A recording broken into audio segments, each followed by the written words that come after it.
Welcome back to the Character Corner with your hosts Chris and Deepam here, and we're back. We're here to do part 2 of our Chris Claremont X-Men run. I think the last time we did this, we did 98 through 138 through the Dark Phoenix saga. So this one we're going to be doing another sizable chunk here, 139 through 200. We are not, so just say up front, we're not going to be covering some of the spin-off stuff right now, like the New Mutants. We definitely want to cover those a later time. It might be a mini episode or a bonus episode a little bit later, because I think that also plays heavily into, especially when we get later into this part of the run we're doing here. There's some crossover with the New Mutants and stuff like that, but it would have been too much. And we have a limited amount of time. But we're going to kind of jump right into this and kind of go through these issues. And I kind of want to, with some of the major storylines. So the major storylines and some of these are, obviously you have the two issues, Days of Future Past. Which, the two issues that launched 1,000 ships. Right. Which, and I think that was the thing. So just quickly about those two, because they happen fairly early in this part of the run. The thing about Days of Future Past is, and this is where I think for multitude of reasons. What? Actually, you know what? Before we even get into this, let's. I haven't really even introduced the show. For those who are new, somehow you're new to the Every podcast is someone's first podcast. I know. I had your voice in the back of my head. The Character Corner podcast is where we go through some of your favorite comic book characters, give the history of them, and stuff like that. We're doing this special thing with this one. We're not doing one set of characters. We're kind of just going through Chris Claremont, one of the, if not the greatest writer of the X-Men. We're going to go through his 17-year run. We started the first one with the Phoenix Saga, which pretty much, again, everybody talks about the Dark Phoenix Saga, which is those handful of issues at the end. But if you really want to understand the Phoenix Saga, you got to take that entire run we did. It was like 44 issues or something like that. 44, yeah. And do it that way. And that kind of leads me into this run we're doing. Like, again, Days of Future Past happens early and it's only 2 issues. And I think the reason why you have a movie like in Days of Future Past from Fox, beyond the issues that Fox has, you can't, doing that storyline, you have to understand that story is years in the making up to that point, and then the real fallout from it comes years afterwards and issues afterwards. It's like, you don't just do that story and think that it's a one and done and it carried nothing over. It's and that's indicative of Chris Claremont's entire run when you think about it. It's like, you can't just take a handful of things here and there and not realize that they have long-lasting impacts. It just doesn't work that way, you know? This has been really interesting to reread, because they're doing that, I forget the name of the series right now, where they're retelling the entire entire X-Men history in like the span of 4 issues. So I've been reading that alongside this. Doing some of the research, kind of, because obviously I've read these comics before, so I started reading some things about people were saying about the run when it was happening. Les Daniels said that, and I guess at the time it was, I want to make the quotes correct here, Roy Thomas said that the Phoenix Saga is Claremont and Bird's Galactus trilogy for Lee and Kirby. But for me, what's always interesting is that he did it at the beginning. And it feels like, oh, of course, he put this massive stamp on X-Men. But almost what comes next is more interesting, because he has this soap operatic, layered, complex, character-driven storytelling that a lot of the events we're talking about are 1 and 2 issues, but the ramifications for these echo today. Issue 150 is the first time Magneto's identified as coming from have survived the Holocaust. That's a defining character trait.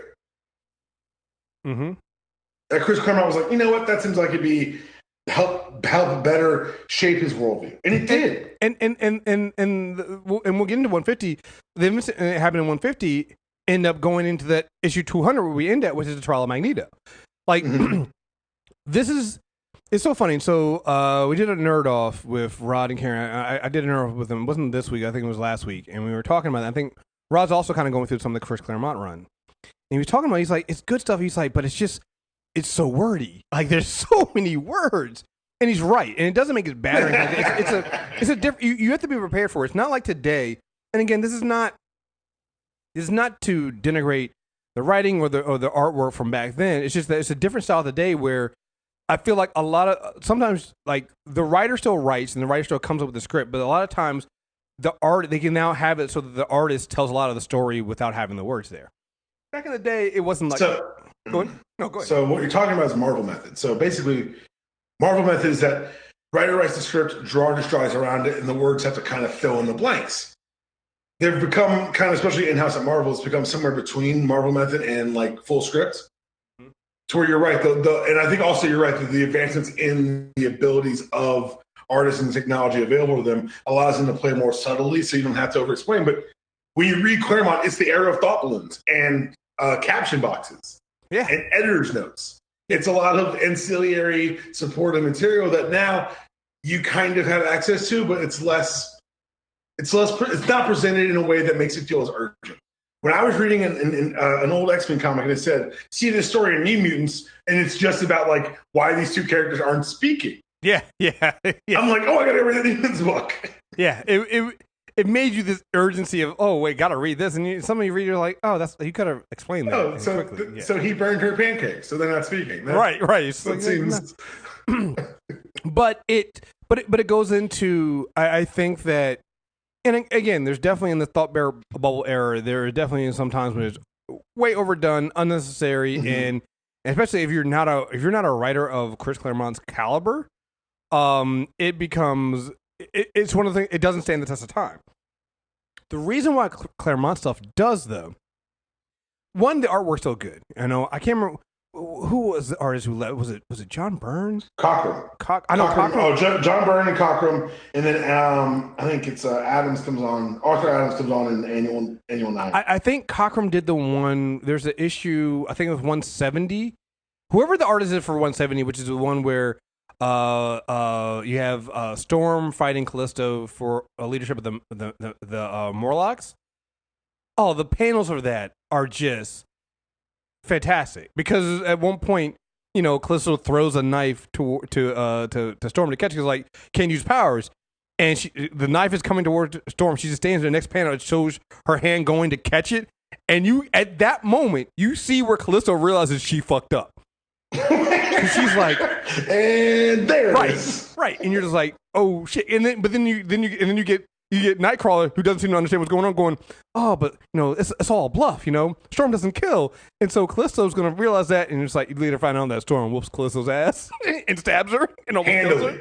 It's Paul Smith drew that issue. Okay, so yeah, the artwork in that one is fantastic, but it kind of leads you where there's not a lot of thought bubbles in that one, and that's where the artwork started to trend towards. But again, a lot of times you couldn't do that, and also I feel like with Claremont, a lot of stuff he was trying to explain is really to get you. It was like, I think the reason why you don't need a lot of thought bubbles like today, especially with X-Men comics right now, is Claremont did all the work for you, so you didn't have to explain that. Like, it's exactly. all there. Like, he told you how this character feel. So when we did when we started this run, remember Claremont is starting with the X-Men with a brand new X-Men team. It's like, we're gonna have you restart write the X-Men, but we're gonna take away all the original characters, right? And what stands out to me is, and it fits in with the Marvel world, is Claremont did a great job of making the world that the X-Men feel lived in, but making the X-Men have lives. Now, I know that sounds fucking crazy, but when you can see a movie today with the X-Men in it, and you realize that the X-Men are just X-Men, they don't have any lives outside of that, you're starting going like, oh wow, that's real. Like, there's one of the first issues of this run is Storm getting catcalled walking down the street. Yeah, and she hits that motherfucker with a rainstorm. Mm-hmm.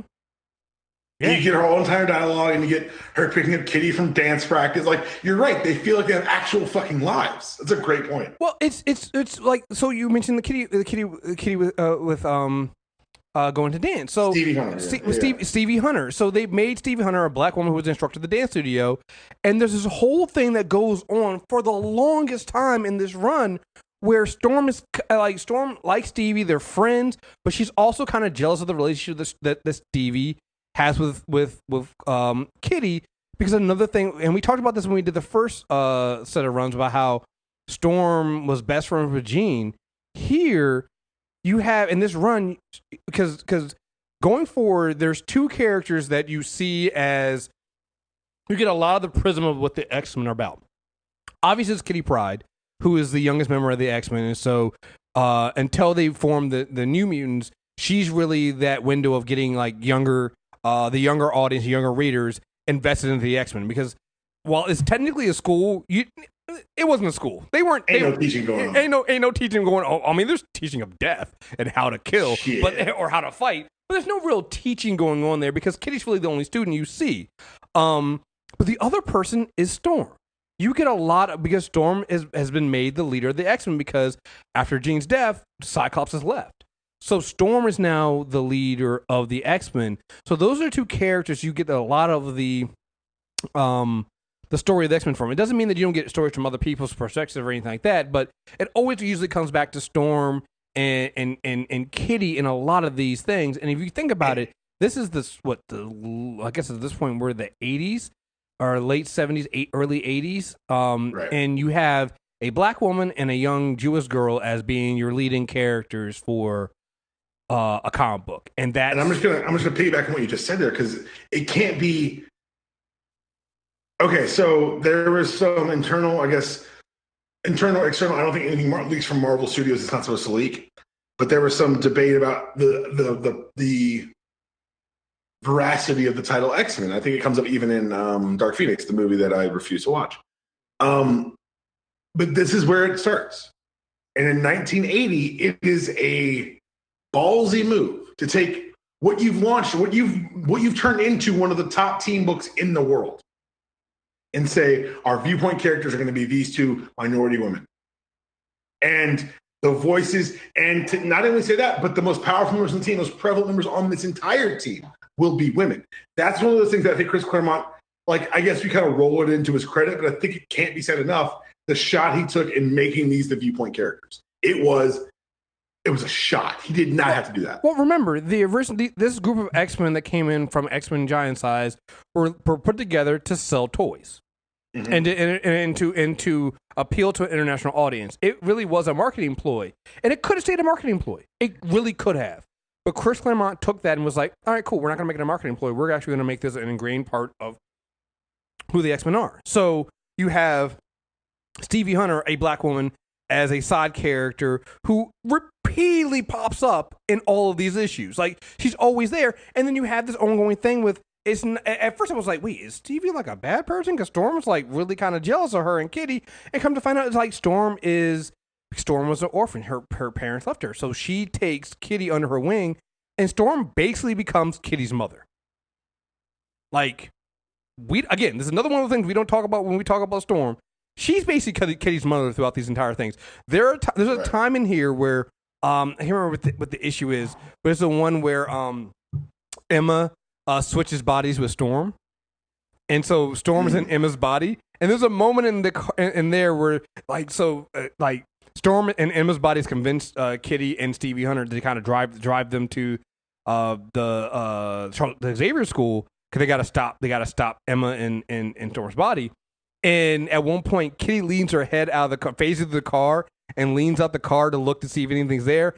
And Storm turns around and is basically that black mother. If you don't get your ass back in this car, I will turn this car around. And even at that, because up to that point, Kitty's was like, I don't, because again, Kitty has this thing about, obviously, we've done our Kitty Pryde character corner, so Kitty's not the biggest fan of Emma Frost. So she was always kind of skeptical of Storm in Emma's body. But she was like, at that moment when Storm was like cussing her out inside, she was like, okay, no, that's Aurora. That's Storm. I know it. Yeah, only Storm would cuss me out like that for doing something so childish. So it's just such a great thing to see their relationship and see how it matures and is a central part of this story. Like, Storm is the leader of the X-Men, but she takes all this time to really mentor this young girl.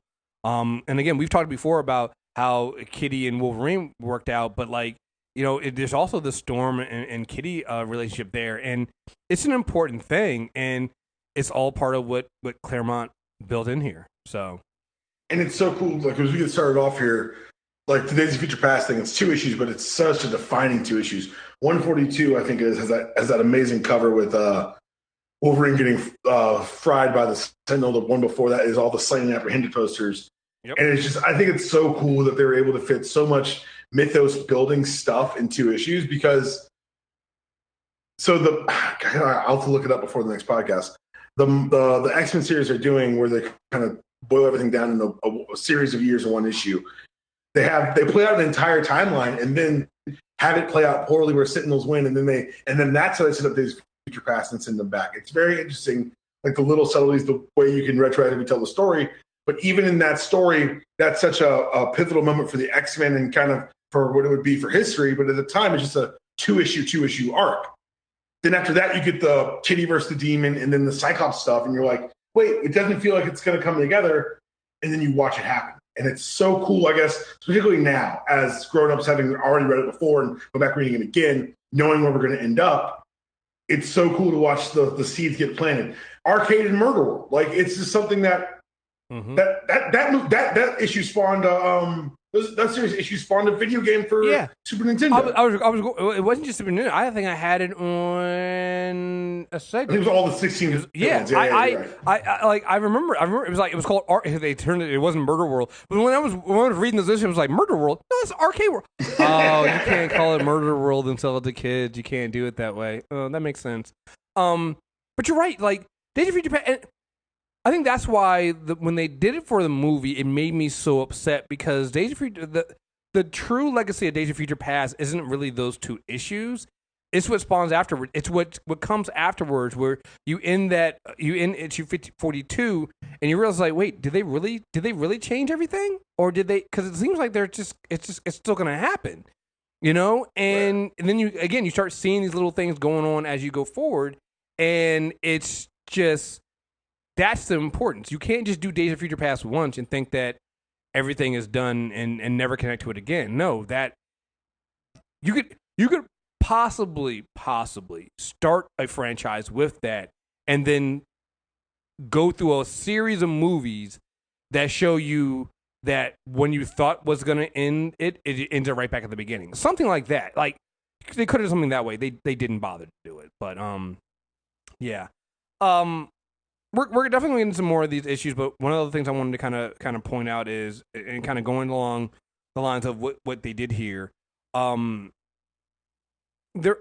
going back to what Claremont did with his writing is the relationship, right? We already talked a little bit about Storm's mentorship and mothering a kitty. There's Wolverine and Nightcrawler, Wolverine, Logan and Kurt having becoming these good friends and what they do in their relationship there. Kurt having a girlfriend, a human girlfriend. Well, kind of human because she's technically has some magical powers, things like that, but for the most part, human, right? And who he's not using his image seducer with her. He's the blue elf with a girlfriend, Amanda Sefton. You have. Almost none of the original X-Men are back. At some point, we do get Cyclops coming back, but Iceman Bobby's gone off. Jean is dead. Hank is nowhere to be seen. Hank's on the Avengers. And Angel comes back for a little bit, but then he leaves because he's not happy with Logan being a killer. He hates Logan. That's one of my favorite things that I had forgotten about is that the Cyclops Wolverine thing. Yeah, that's true. Logan and Warren have never gotten along. But so here's the funny thing about it. What makes it so ironic is what happens to Warren later on when you get into X Factor. So Angel's like, Logan is a killer. He's unable to control himself. And it's a known thing. Like they play really heavily on the idea that Logan is really struggling to not be this killer. To control his rage and to control his berserker stuff, he's trying really hard, and a lot of the team has accepted it. Like, especially Storm, Aurora is like, she defends him against Warren.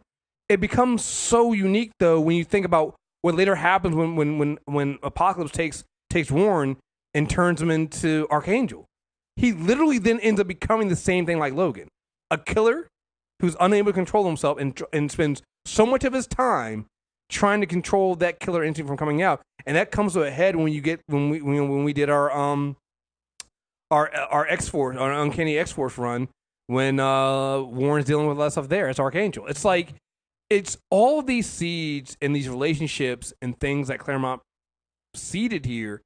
Some of them he does fully develop himself, but others are just things that others can come back later on and pick up and go forward with. And to me, this is where if you say you're an X-Men fan, is because of the things that Claremont did here. And he did it without having the original 5. You know? Cyclops is still around and eventually comes back to the X-Men, but for the longest time, he's going around with Lee Forrester on a boat. Yeah, but okay, hold on, let's do this. He's doing the Lee Forrester thing because he just needed to get away. Well, no. He's like, the ghost of the woman I loved. Oh, absolutely. And again, that's not me saying that he went away and it's a bad thing. It's like, Cyclops, he needed time off. Like, he literally just lost. And that's one of the things that you talked about earlier that I love so much about this is that he treats them like people. He treats them like people. Like, Scott went through some shit. He's like, I'm out. And then, but the thing is, once you write him out of the book, you don't say, I'm done talking about that character until he mysteriously returns when we need him. We just keep checking in with Scott. Like, every, fourth issue, it's like, what's going on with Scott now? And then by 150, you see how everything, like we talked about on the Agents of S.H.I.E.L.D. review, all these disparate pieces coming together to tell one story. Yeah. Yeah. It's important. I mean, yeah. So, again, we kind of already talked about, so 139 is the one that officially it's the, Welcome to the X-Men Kitty Pryde. It's the issue where Kitty, I think this is the holiday issue where Kitty's left at home alone, have to deal with that alien demon thing, whatever, and basically destroys everything in the she destroys everything in the mansion so much that later on, like 2 or 3 issues later, Professor Xavier has to go to Warren and be like, "Hey Warren, you're rich. I might need some money to fix some of this shit because the jet is messed up. The danger room is messed up because Kitty had to defend herself. But you know, and everybody's proud of her, but at the same time they rib her because they have to build everything back up again. And you can see that again. It's seen through the eyes of a young girl. She's trying to fit in. She wants to be part of the X-Men, and she's not there yet. But she's always ends up being part of the missions or part of the story. And so you get a character that others can relate to, and it works out really well. Again, we're not going to rehash all of that or even Days of Future Past because we I think we covered a lot of that when we did. We've done we did Wolverine, we did Cyclops, we did Kitty and Peter. So you've covered a lot of these things already. But what I like covering is some of the smaller things. Obviously, in Days of Future Past, we get the first appearance of Rachel Summers, which will come back later on, and we'll be dealing with that. 150, we talked about this. This is the one where Magneto returns. If you can't, I'm plugged into my computer, but I cannot stand and applaud, but know that I would be. Yeah, I love this issue. I love everything. When he sinks the Leningrad, which I'd forgotten is the ship in X-Men 1 in 1991. Mm-hmm. That's the Russian sub that he pulls up and threatens the world with from Asteroid M. Mm-hmm. Yeah. Yeah. It's perfect. This is so basically what, again, this goes back to our whole thing of them you thinking that Cyclops is off doing his own thing. Cyclops and Lee Forrester end up getting washed ashore of this island, and you end up finding out that it's really it's the island that Magneto's in right now. And Magneto has this whole thing where he decides to threaten the world. He's tired of it. It's like he has this speech. He's saying that he has a hologram that he projects to all these world powers. He's like, I'm a mutant, homo superior, possessing powers and ability that set me apart and above common humanity because we are different. I and my fellow mutants have been hunted down, and because we are different, I and my fellow mutants have been hunted down and slain like wild animals. These killings will stop. All killing will stop. The nuclear powers have the capability of expunging all life from this planet. Daily, the risk of such a holocaust increases, yet the leaders of those nations seem not to care. Indeed, some view nuclear war as inevitable. Some have the audacity to view such a conflict as desirable. You are welcome to exterminate yourselves if you wish, but in the process you might destroy my people as well. That I will not allow. Within the week, all world's nations will initiate complete disarmament of nuclear and conventional weaponry.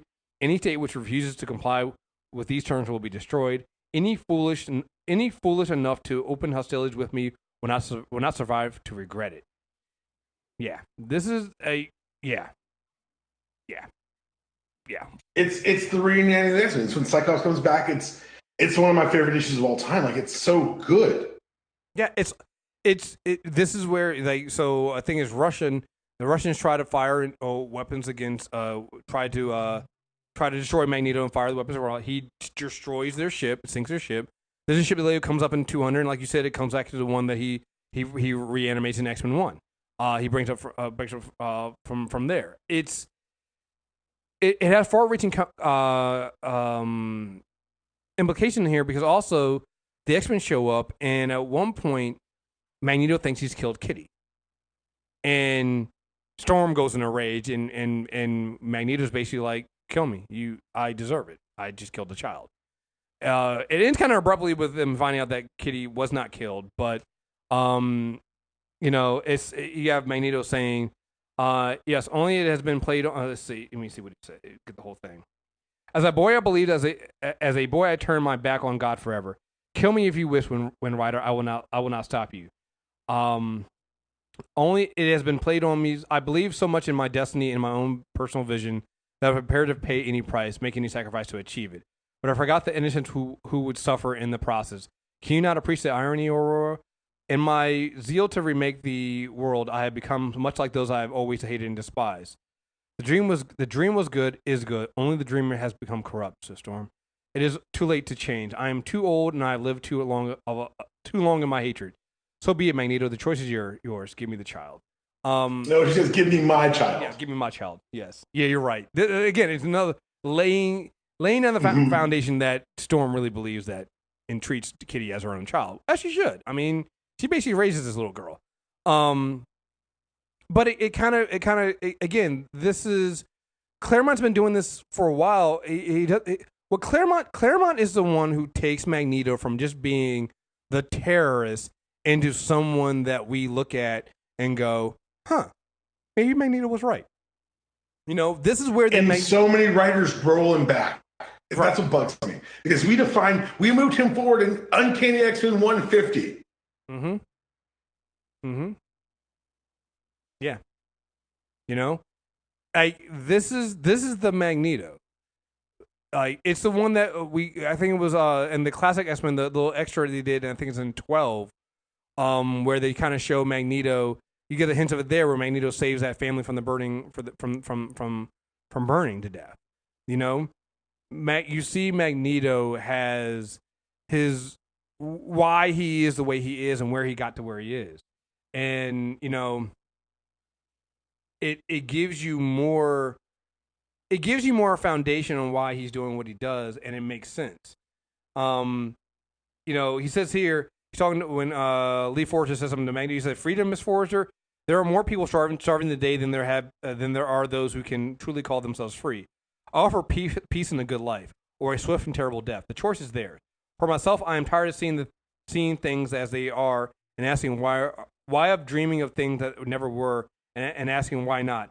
I have the power to make my dreams a reality, and that I shall do." It's yeah. At one point, Magneto asks Scott, "It's like, hey, where's Jean? Why are you with this? Why are you with this other woman? You love Jean. What the fuck's going on?" And he tells her that Jean died. She sacrificed herself. Magneto says, "I'm truly sorry. Spare me her pockets, Magneto. She was an honorable foe, Cyclops, as are all the X-Men, worthy of respect. I'd care for her. I grieve for her. I know something of grief. Search throughout my homeland. You will find none who bear my name. Mine was a large family, and it was slaughtered, without mercy or without remorse. So speak not to me of grief, boy. You know not the meaning of the word." Like I said, this is between 150 and 200. What Claremont does with Magneto is magnificent. It's great, and it represents everything he does with all these fucking characters. They really nails who they are, and it depends on their other relationships. Like, you cannot tell these stories about their relationships to other characters. Establishing that while he was their foe, they're still mutants, and in his eyes, they're still people to be respected and care. What Claremont does here is he really establishes the fact that Magneto and I can't remember the issue. They actually go into it later on, where they establish Magneto's earlier run-in with Von Strucker, with Charles. They they really established that 161, I think. 161. Yeah, so they really established that Magneto and Charles Xavier just see the world differently. They both, for the most part, want the same thing, but they really establish it being different. And this comes into the where you really get that that analogy of Magneto being Malcolm X and Professor Xavier being MLK. It's like you really get that here, and it comes ahead in issue 200. Yeah. But because at 161, before 161, again, you don't know that they knew each other before this. Right. They build Magneto. He does it so smartly and so wisely, and does it to a place where, yeah, you're going to eventually say, if I don't agree with him, I see where he's coming from. Yeah, like they do a really good job of Claremont does a really good job of going back and explaining certain things and giving you more background on some characters and doing something that takes a long time. Like one of the things that come up here is I can't remember what the issue it is. 152. So 152, you have the Hellfire Club's back, and this actually is dealing with where Emma switches bodies with Storm and stuff like that. One of the little things that happens in the middle of here is they establish the running thing with Wolverine and one of the guards that they cut up, Cole, who later becomes one of the Reavers. It's a small thing, like they Cole is one of the pawns of the henchmen of the Hellfire Club, and you forget Wolverine fucked them up, and he was like, yeah, you cut up my people, and now we have superpowers, and I'm an android, and I'm like, wait, his name is Cole. It's like, this is one of the fucking Reavers. They're all, that's the trick. All the Reavers were hurting that. They're all Hellfire guards. Exactly. And you forget about that. You're like, wow, you can. And I can't remember. I don't know if Claremont was the one that created. Was Claremont the one that created the Reavers, or does somebody else come back and do it later? It didn't really matter to me because I think it's Claremont because it happens in when they're in Australia. So again, and this is another thing that happens too with Claremont is he sets things up. He'll do something small, like this is small, like this. Naming one of these Hellfire henchmen, it's like, what the fuck? Why do I care? And Wolverine fucks him up a second time. You're like, oh, okay, maybe gonna change his life, and you find out, oh, he doesn't change his life at all because he comes back as one of these Reavers to kind of go back and has always had a hatred of mutants. And oh wow, we're gonna carry this on. It's wow, okay. Further establishing in these issues, the 150s, you further establish both Storm and Kitty's hatred of Emma Frost. Emma Frost. It's well deserved. And so later on, when you can totally imagine when you go down the line and Scott is now with Emma Frost, you can kind of understand why Storm and the rest aren't that happy with it. Not with the shits like that. It explains Kitty's line from Claremont, from Joss Whedon later. When I picture evil in my mind, I picture you. Mm-hmm. Because one of the things that Emma does is not just switch bodies with Storm. She gets Kitty's parents to finally send her to the school she owns, and that's how she ends up luring Storm there to switch bodies with Storm, and then try to take down the X-Men. It's like everything that Kitty knows that deals with Emma Frost comes back to her trying to take down the X-Men, and then also twitching the body of her surrogate mother. And you got to realize that if Scott's dating Emma, who is one of Storm's best friends? Her sister, Jean Grey. Right. Yeah, never gonna be with that shit. I mean, Scott and Emma I like together, but I can understand why some of everyone who says I love Scott and Emma, I wince internally. I don't say anything. I let them rock. You guys can like what you like. I'm too true to this. I'm sorry. No, I like them together. Because here's the thing. Because you don't like Scott as a good guy. Scott is kind of a dick. See, there it is. That's why you're an asshole. There it is. Am I? Is the truth? Is me saying the truth making me an asshole, or am I just saying the truth? Scott moved on when his girl was dead with a woman who looked just like her. We don't know where she came from. Then he found out his woman was alive, and he abandoned his wife and child. That's not great. I'm just. That's not great. I'm not going to debate that. Also, the woman he had the child with was a weapon engineered by Sinister, so maybe, just maybe, Scott knew something. I'll stretch for Scott. I'll stretch for Scott Summers. Listen, here's the thing. Here's the thing about Scott.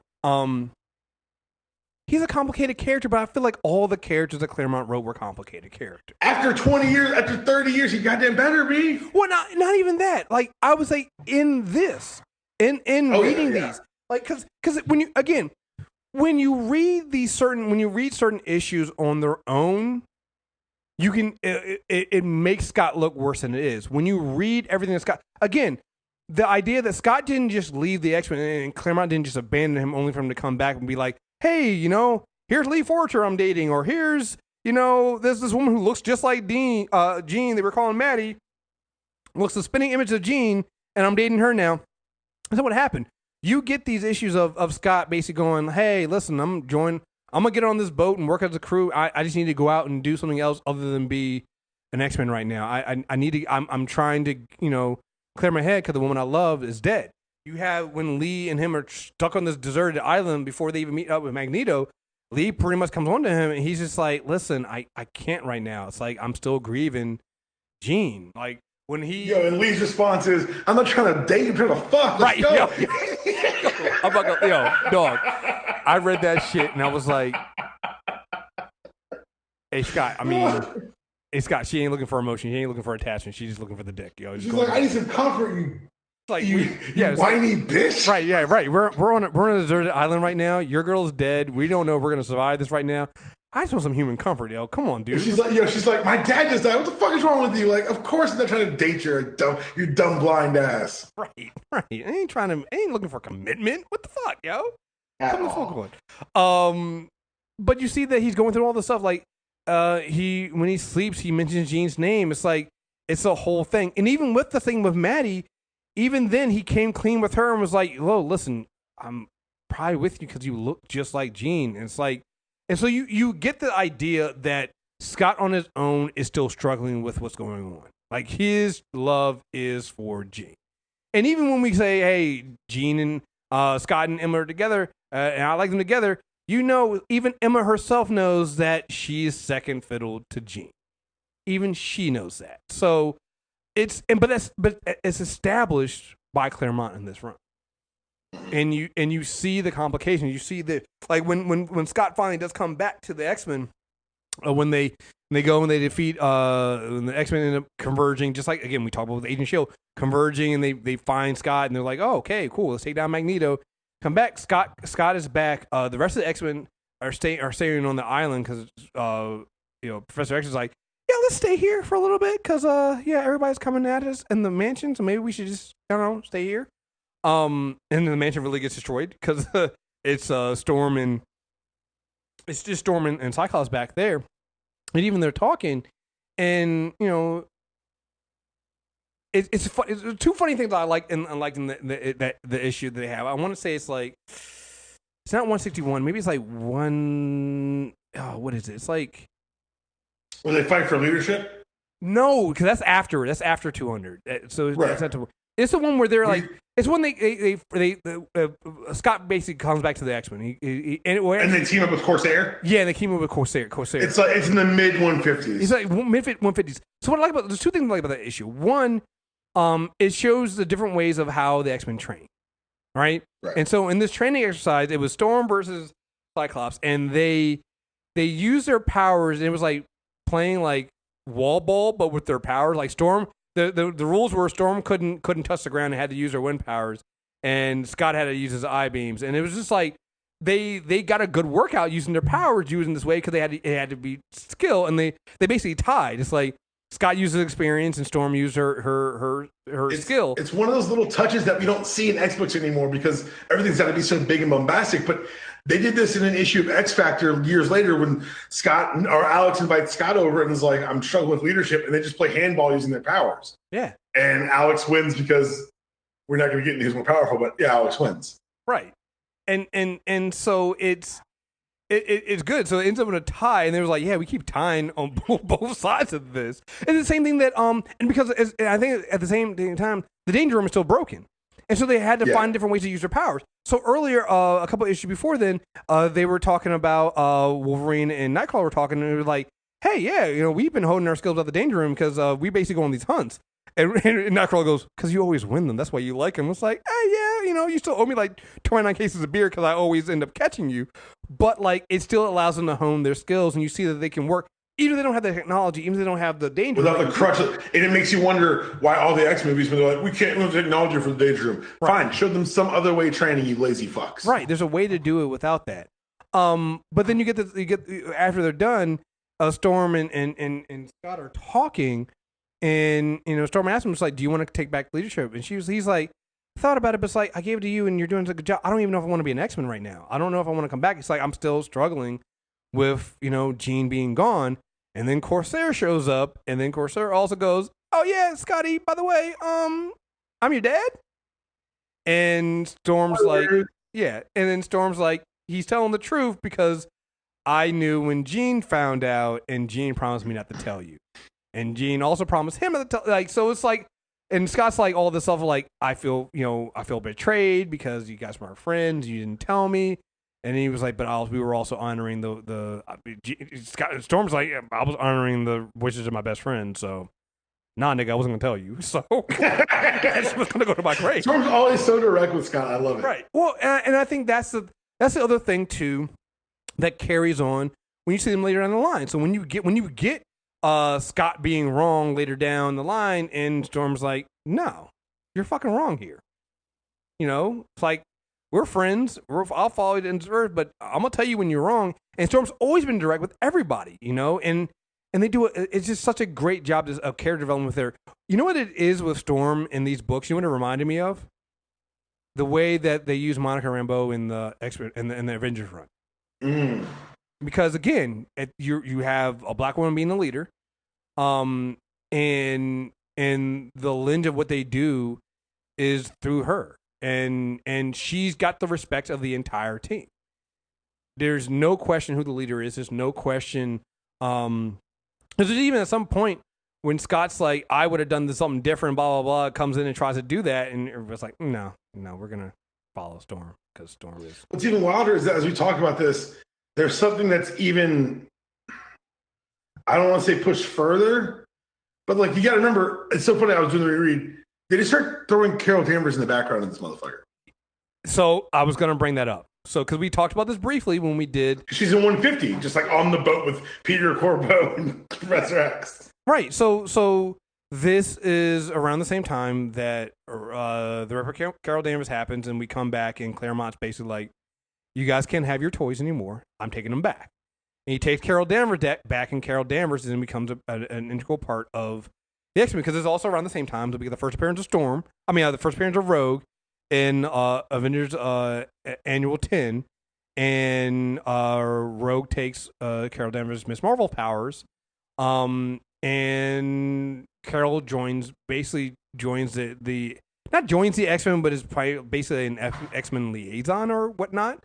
She's Moira McTaggart, but blonde. And works with and she also works with the government. Right. And so in one of the issues, I'm trying to figure out what it is. I gotta find it. I wrote it down. Which one? I want to say she meets Rogue again. So yeah, it's that one when she meets 158. Rogue. So 158. Claremont literally has Carol erase her own history because the whole point here is with the government coming down on the X-Men War. They realize it's like, oh wait, we kind of worked with the government for a little bit. We need to erase that stuff from the Pentagon computers. And Carol's like, I can help with that. So they go in, they run into Rogue, and like, obviously Carol's not fucking happy about that. But at the end of the issue, after she's erased because they use Kitty uses Sierra technology to create this virus to remove that stuff. At the end of the issue, she literally goes and then erase both Carol Danvers and Miss Marvel from the database. And so I looked at them and was like, oh, this Claremont really starting clean again with Carol. I got the panel here. Brooding about what happened, wishing things were different won't help. I can't go back. I can't change anything, and I shouldn't try. I am. I exist here and now. I have a present and a future, a life to savor to the fullest. The same gift every infant receives at birth. If it's good enough for them, it's good enough for me. Basically, she's saying that, everything that's happened before, all that shit with the Avengers, dead that shit. Claremont's like, I'm not going to change it. You're right, but I am going to erase it. Right. And then during the Brood saga, the 161 through 166, Eleanor gets her binary powers. I mean, to me, a lot of people talk about... I forgot how fast that happened. Yeah. Like, a lot of people talk about the Days of Future Past stuff, but I think the in this part of the run, the Brood saga, which is 161 through 166, is probably... Like, it's my favorite. It's my favorite too. Like, Days of Future Past, I think is a good for setting up stuff in the future and seeding a lot of things, bringing in characters, and bringing in this idea of this future that the X-Men are trying to run from. 161 and 166 is just it's X-Men at their best, right? It's X-Men taking on brood aliens in space. It's just and also the body horror of it all. The X-Men not being in control of their own body. It's fantastic. The first issue, that's where we get the Strucker flashback story with right. Which again, Claremont does a fucking fantastic job of throwing things in. Because when you read that story, you're just like, oh, okay, Xavier and Von Strucker and Xavier Magneto took on Von Strucker. Think nothing of it and then you get to 200 and you're like, the Strucker twins show up and was like, and they're making all this noise like, you were going to avenge your father, and Magneto's like, who the fuck was your father? And then you find out the Strucker's like, he's like, oh, the man whose hand got fucking crushed, that motherfucker. Oh, piece of shit. Yeah, I'm sorry. But you go straight from the Strucker storyline to Wolverine waking up on an alien planet, and like, of course, you understand what's happening, but it's very disorienting to pick up that book. Well, and remember, pick up 162. So the first appearance of the Brood was 155, where they're helping Deathbird try to take. They form an alliance with Leandra's sister, because she wants to take over as the Empress of the Shi'ar Empire, and the Brood just want more breeders for their Queen Mother. And so you meet them there, and you don't know much about it. But as you go forward. Even though 161 to 166 is considered the Brood saga, you keep getting from 155 to 160. You keep getting these flashbacks. Anytime Xavier uses powers, he keeps seeing something morph into like looking like a Brood. Like even the first time he uses it in 155, when he's looking at talking to Leandra, he sees it there in his mind. So you keep getting these seeds formed of something's not right with the X-Men. There's something inside them or something going on, and it comes to a head, like you said, in 160. Technically 162 when Wolverine wakes up on the strange planet. It's fantastic. I don't know what else. It's one of those things where people are like, you know what? So this happened to me last night on the internet. Someone said that Nas' It Was Written was better than Illmatic. And what's happening now is that people with the advent of technology are making ridiculous claims in the face of all this knowledge we have. So I'm sure at some point I'm going to get a Marvel hipster to say Chris Claremont's run is overrated, and that's when I'm going to go to jail. Because it's so well done.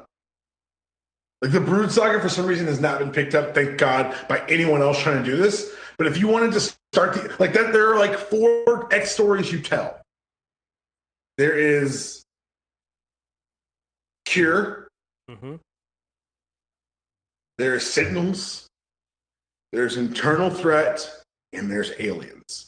And while Dark Phoenix was the first of the Alien sagas, if you want to talk about like one that's less personal, because it's also married with Threat from Within, and this is even deeper threat within because the eggs are inside the X-Men. Watching Wolverine fight off that infection, fight off that Brood Queen egg, holy shit, Jesus.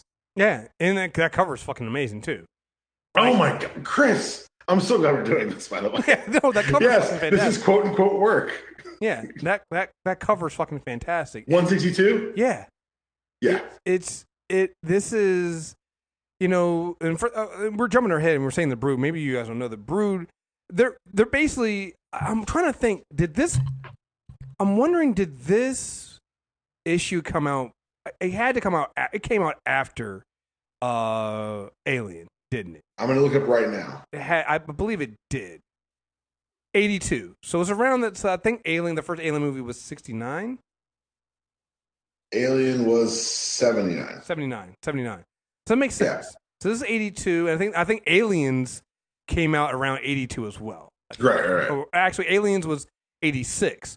So it takes that concept of, you know, being impregnated by this alien force that takes over you. But here, this brood, they take over. It's not like it doesn't kill the host technically, but they completely take over and take on their they take on part of some of their personality and some of their characteristics. And so it's one of the reasons why mutants were so attractive as hosts. Exactly. It's how Death Bird was able to kind of convince them to keep working with her, even though she was kind of incompetent with what they were doing. They even said at one point in 55, they're like, "Why do we keep working with you? You're kind of incompetent." And she was like, "Because they're mutants, and you can there be better breeders for you." So it's this whole thing, and so that entire saga, and in the midst of all that, then you get binary. You get Carol Danvers becoming binary. You know, and so it's just it's so much happens in these 5-6 issues here. It's a fantastic story, and you're right. Like, to me, this is the story. If Marvel Studios takes over and wants to do a story, this is a story you can tell because they're already going to space. They're already going to be doing cosmic stuff. Start cosmic with the X-Men. No, yeah, go big and then bring it small. Mm-hmm. Yeah, because here's the thing: if you think about it. And it didn't hit me until just now when we were thinking about this. A lot of Claremont stuff. Claremont was able to do both, right? He was able to go small in forming these relationships with these characters, right? You get the relationship. We talk about the relationship between Wolverine and Kurt, but Kurt and Storm, Storm's relationship with everybody on the team was so fucking good. They all loved this woman, right? I mean, from the first time they met her, they saw she was beautiful. But beyond that, as she moves on in the leader. She's their fearless leader. They love this woman, right? They will do anything for this woman, all right? Because she'll do anything for them. Like, exactly. Piotr sees her as his big sister. Like, it's one of those things that's very much like, she is, particularly for Claremont's run, the axle on which the family spins. Yeah. And so you get all the personal stuff in time. But when you think about Claremont's run, it's actually a cosmic run. It's such a cosmic run because you get the Dark Phoenix story is a cosmic story. You bring in the Shi'ar Empire. You bring in the Corsair and the Starjammers.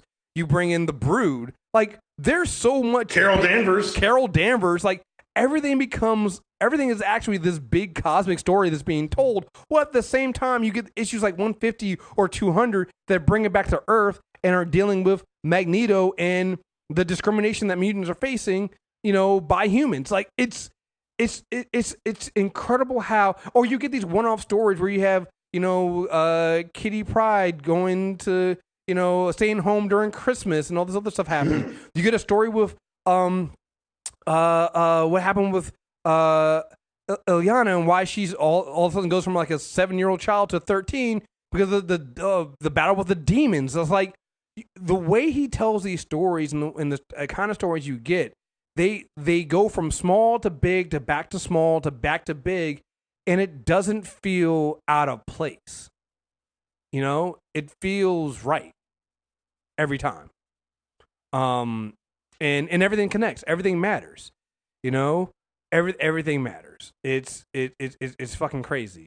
And then having the Brood inside them PTSD his team for a fucking while. Yeah. As expected. As would be expected.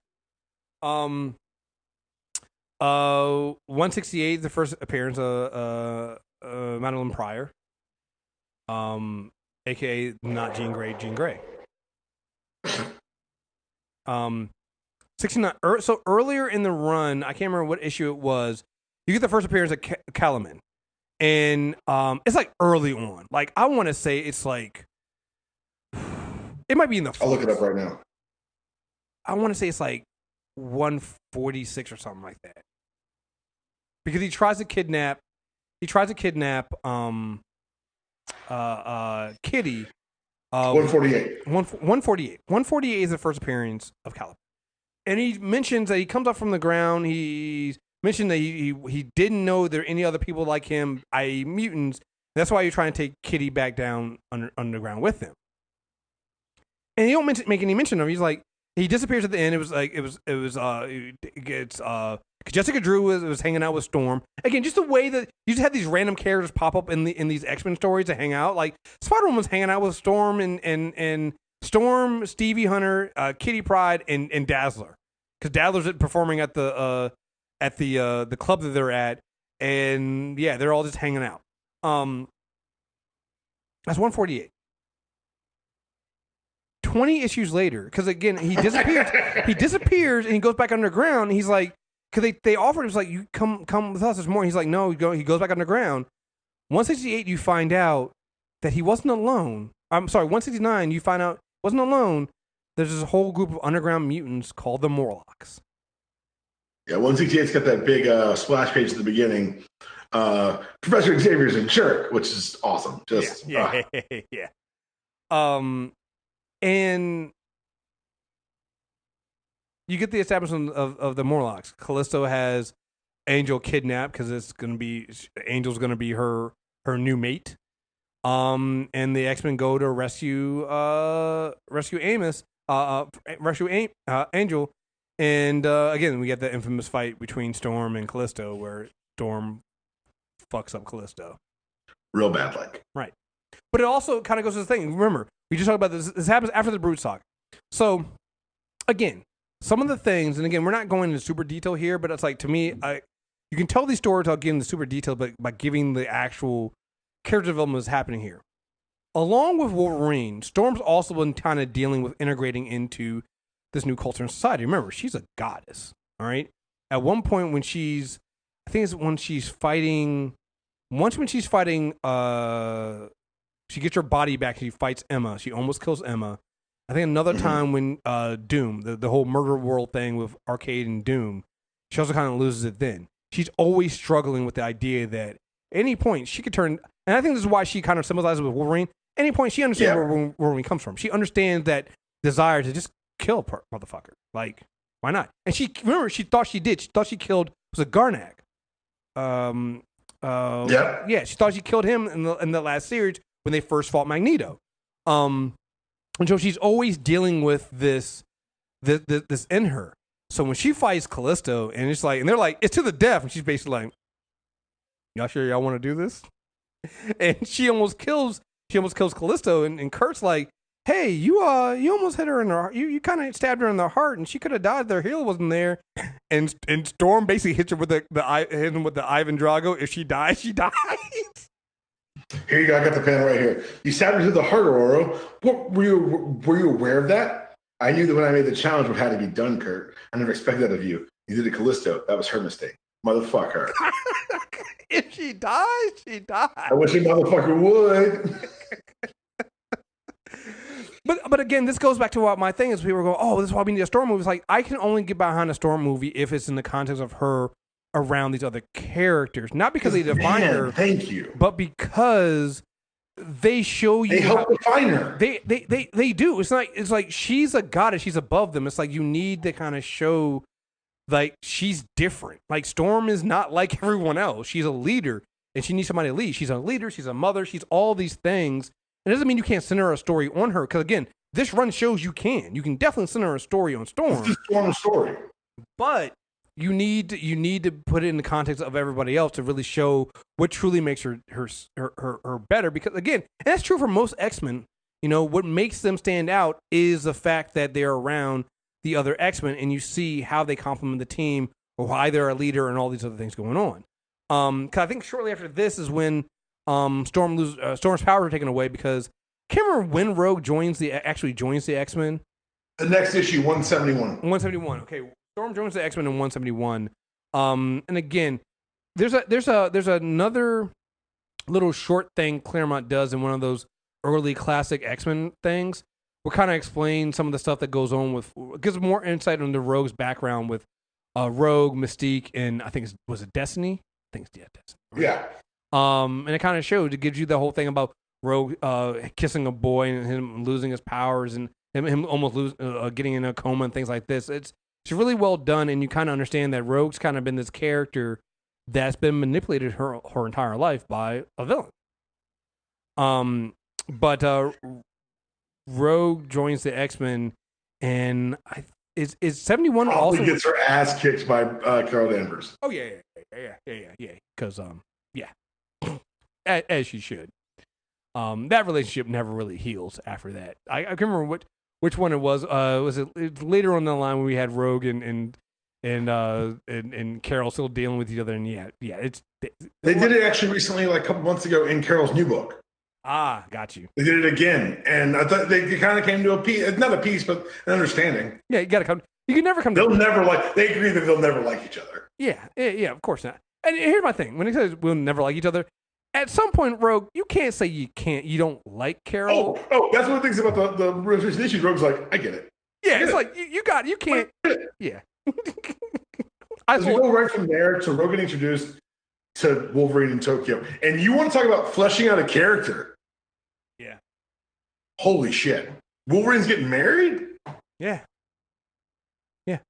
Well, remember, and then around this time, Claremont then goes into the Wolverine miniseries. Around this time, same time. So, like, Claremont's doing a lot of heavy lifting around here because we kind of skipped over also him writing the New Mutants, which we'll come back into. Again, we'll do a bonus episode on that or something like that. For sure. But it's so cool because it's so unique because you and I talk about this. Even with Hickman, when he was writing all the Avengers stuff in the lead up to Time Runs Out and Secret Wars, he had to outsource some of those books. He just couldn't have the time. And Chris Claremont was like, absolutely the fuck and not, and just made his arms wider, like, give me all the scripts. So I'll write everyone. Like, I've seen what happens to other people take my characters and write things. I'm good. You know what? Honestly, I hadn't even thought about that, but the Carol Danvers thing probably was like, fuck, and no, you're not reading my books. Not writing my books. I get it. I get it. I'm trying to think. I think 185 is the one where Storm is hit with the device that Forge made that took her powers away.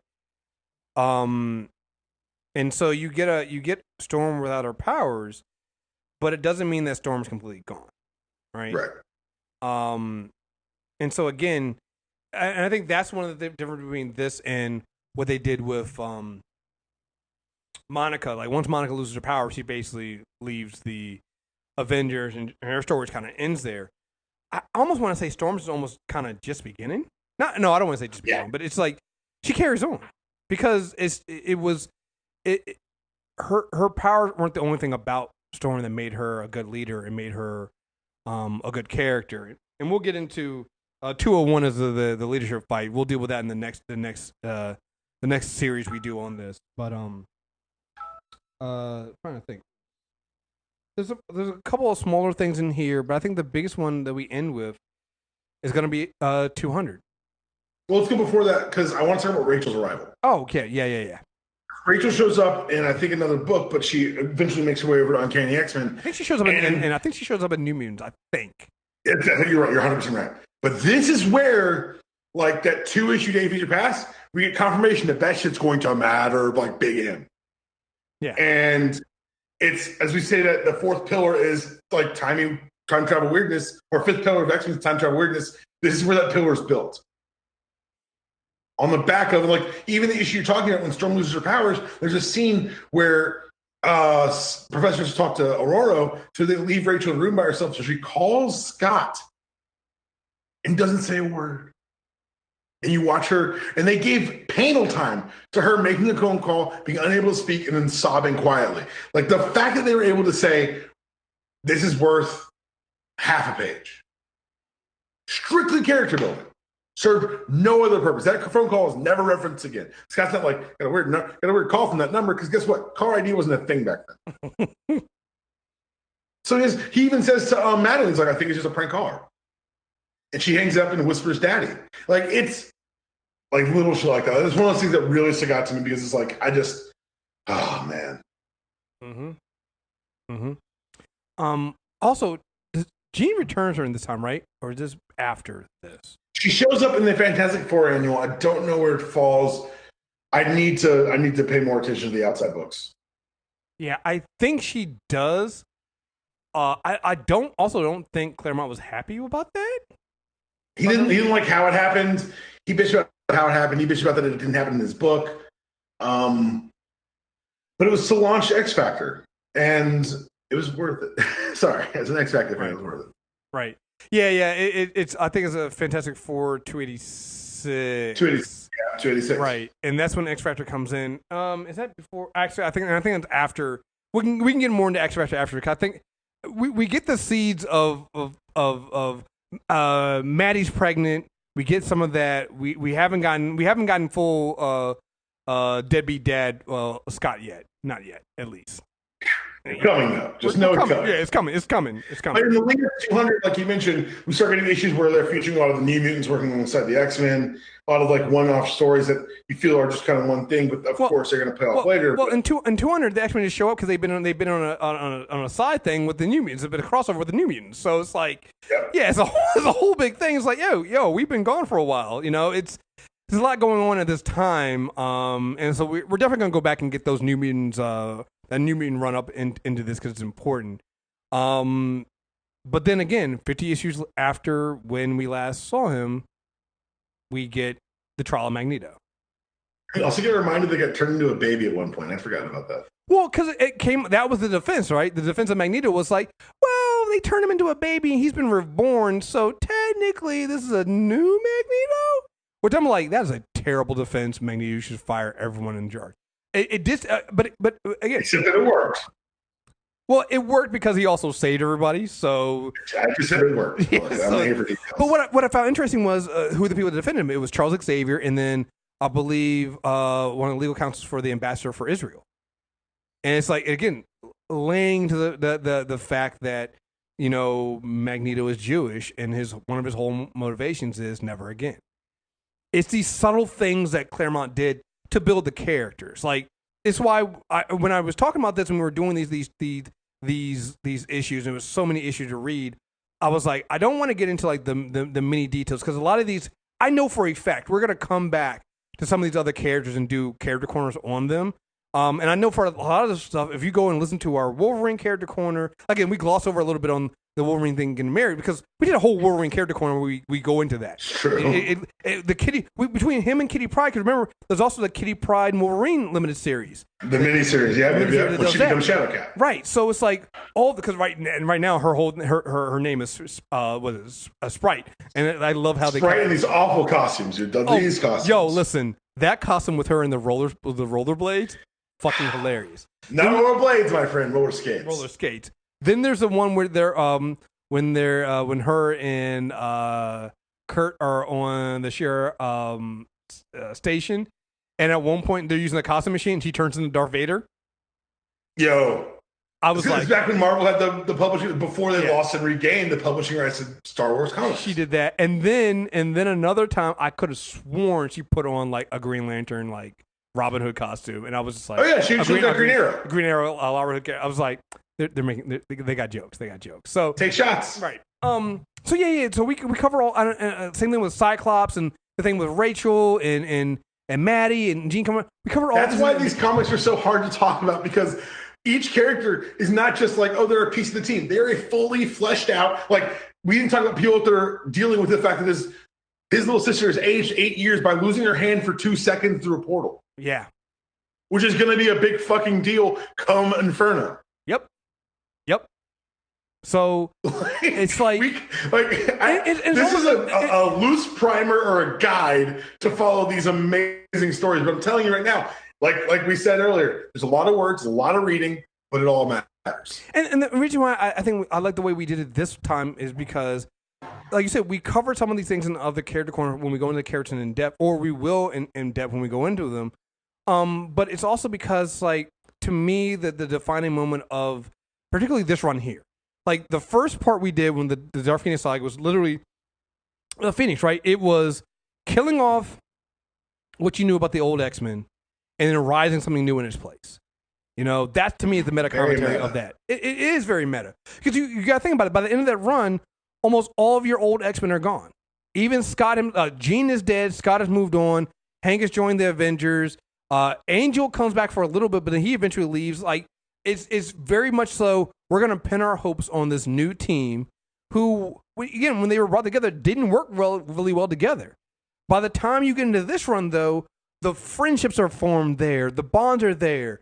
It's one of the things that stand out to me is early on in this run, in this part of the run, before the Danger Room gets destroyed, they're working in the Danger Room. The character who fucks up the most is Angel. The original X-Men is the one who feels out of place and hasn't trained enough.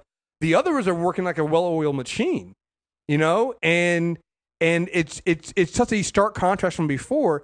It's because they built all this stuff up. They built all these relationships. They built all these things up. It's the small things. Again, going back to Storm being jealous of Stevie Hunter because Stevie Hunter has this really good relationship with Kitty, and she sees it. She's like, and she's going, I shouldn't be jealous. I shouldn't be jealous of it, but it's like it's the way I feel. And then she then relates to Moira when Sean Cassidy Banshee finds out that he has a daughter. Moira all of a sudden feels the same way. She's like, I love him, but he also now has somebody else to love. And like Storm's like, I understand what you're going through. It's like it's these things, like no matter what they face, the friendships and relationships on the X-Men are what would drive the story forward. And that's so true doing this. Like when it ends and you find out Charles Xavier is dying and he's going off with Leandra to spend her time with the woman he loves, and he literally leaves the X-Men to what some would say is his greatest enemy, his greatest foe. But it's earned, and he doesn't feel out of place because you've gotten those other stories. You got those other stories before, like in 161, where you see what happened with Charles Xavier and Magneto beforehand when they took down Von Strucker the first time, and you get it. You're like, wow, I get it now. I understand what's going on. When you see 150, it's just it's so brilliant. It's so brilliant the way it's done, and it's even done well because like even in 200 when. Like you said, the Israeli attorney's trying to defend him. People calling her traitor. Yeah. And it's like the kind of weird intersectionality that to even be broached in a early 80s comic is fucking like eye-opening. Mm-hmm. Yeah. Yeah. Like I said, it was intriguing to me to see how, like I said, Claremont doesn't get the credit he deserves for. A lot of people will say, hey, you know what? The diversity and inclusion in these comics wasn't good. And I can admit with them, they weren't. Except for these. They were. Like, your viewpoint. Very much the exception that proves the rule. Yeah, these are exceptions.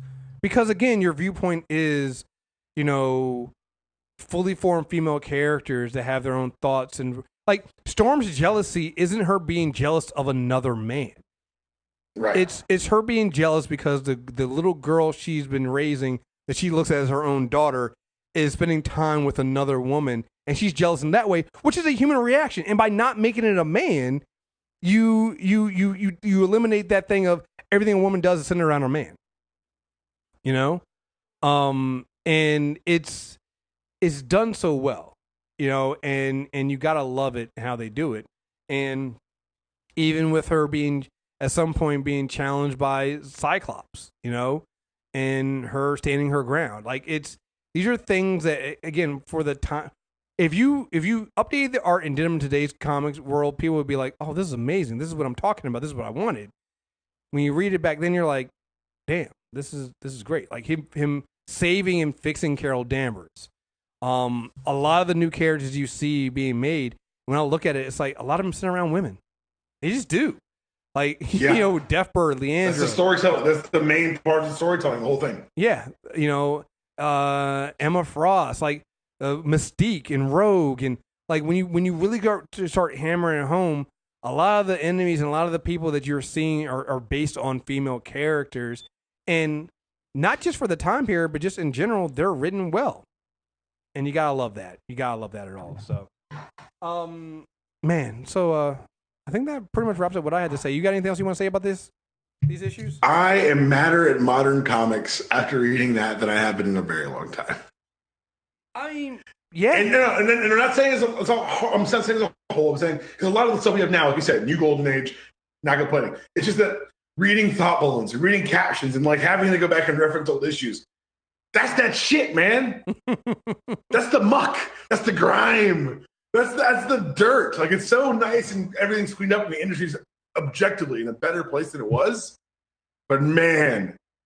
Well, I also got to say, like, this also comes down to when you let somebody, and we've said this before. We said this when we talk about something like Jonathan Hickman or what they let Josh Whedon do with the X-Men, or Scott Snyder, Nick Spencer, Jason Jeff Johns Aaron, on the Flash, JSA, Green Lantern. Jason Aaron on what he's been able to do with this Thor story, which is. Are you caught up yet? I'm not yet, but I will today. You and I are gonna. Yeah, I need you to set some time aside. Okay, I'll put some time aside. But it's like when you put it all together and you look at it, when you give an artist and a content and a writer time to tell their story, this is what you get. And when you look at this, when you look at what they were able to do with what Chris Claremont was able to do, it's because he's able to seed some stories and then come back later.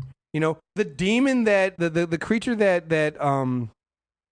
Kitty fights and destroys the Danger Room that sets off another chain of events later on was one of the leftover ones from when they did it early on. I think it was when Storm and them first joined the team and Storm destroyed that statue. It's one of those demons. It's like all these things tie together and they come back and they might not come back for issues later, but they always come back and they're always part of the story. And it really fucking matters. It just really, really fucking does. Yeah, it's fucking great. And I can't wait to see where we go on from here because we got some shit to coming up. You know, we got Storm and Scott bringing powers to a fist fight, baby.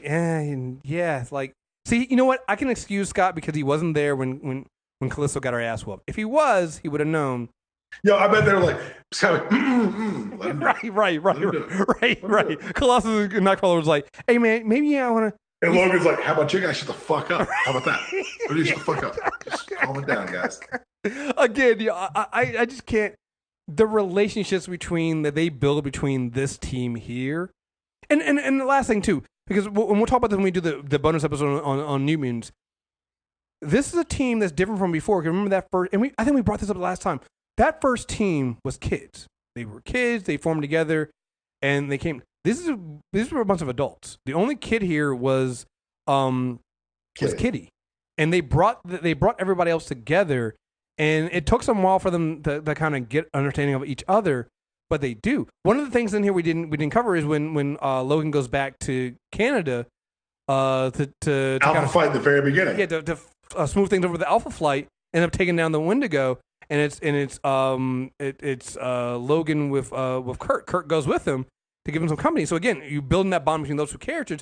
We also get more information on Logan and all the stuff he's struggling with himself. It's like him wanting to isolate himself because he feels like if he doesn't, he might hurt his friends. He might hurt the people he cares about. You know, because again, I think Logan to me is much like Batman. When you get people doing movies on him or trying to write about him, if you don't really understand the character, then you end up writing something that might be okay, but it's not that character. A lot of people treat Logan. Yeah, because people treat Logan like Batman, and where they're like loners, and I'm like, but they're not loners. They're not. So you've inadvertently brought me to the last thing I want to talk about. Okay. My favorite issue, perhaps in X-Men history. We didn't talk about it during this podcast, but it is in this run. 183. Oh yes. We've talked about this issue before, but yes. I you know what? That's why I say it. I was like, I'm talking about this issue ad nauseum. I don't give a shit. The story is called He'll Never Make You Cry. Chris Claremont wrote it. John Romita on pencils. If you're thinking, what issue is this? It's the issue where Peter breaks Kitty's heart on a hilltop, where Rogue refuses to be helped by Storm in the Danger Room, and where Logan decides, I'm going to fix one of these problems. And he and the elf take Peter drinking. And man, let me tell you, Peter's being carded. So what? He's legal. Logan, I know your intentions for tonight. If you're smart than elf, you'll stay out of my way. He's just a boy. Then he deserves a spanking. If he's a man, though, it's time he face the consequences of his actions. Either way, I'm taking a piece out of him. They then explains him that he owes Kitty an apology, and and then Logan figures out and smells and finds Juggernaut. This is him thinking right here. He's in cities, relaxing on the prowl. This is the X-Men, the last thing on his mind, which suits me just fine. He hasn't spotted us. I aim to keep it that way. We've got to get out of this joint fast and quickly without attracting attention. He sees us out of costume. He knows our faces. On your feet, boy. You need some air. Port ahead, elf. I'll meet outside. Meet us outside. I'll explain there. And then, of course, Peter, who's drunk, gets mad at being told to leave and spills his beer on the goddamn Juggernaut. You better stop this, Wolverine. That man at the bar hasn't a prayer. Nice thought, pal, but if anyone's in trouble, it's Petey. We'll move into things out of hand. But till then, I aim to sit back and enjoy the show. It's what the boy deserves, what I was planning on doing to him myself. And these two motherfuckers destroy a bar. Oh, my God. And Juggernaut drops the tab for the bar. Mm-hmm. When he drops the building on him, he looks at Wolverine. Looking for a piece of his action. Nope. Smart play, Shrimp. He told the kid for me, he did himself proud. He's got guts and heart, and he throws a mean right cross. But if him or any of the X-Men get away again, even by accident tonight, I won't be so nice. Neither will we. This is for the owner to fix his place. He saved Wolverine from whipping his ass himself. Right. Logan's a loner. No. Logan's smart enough to be like, nah, he saved me the time. Right. Oh, my God. So funny. And then Pete, of course, is like, why didn't you help me? Fight's over. You lost. Mm-hmm. We're X-Men. We're supposed to stand by each other. That's the theory. But you betrayed that trust. Oh, yeah? We stand together. That's right. Through thick and thin. We go through the wall for each other. Pay any price, make any sacrifice. Our lives, even our honor, like Kitty did for you. She's 14. But to save you, she agreed to marry Caliban and join the Morlocks. If Caliban hadn't released her from that vow, she'd be there today. You never even said thank you. Food for thought, huh?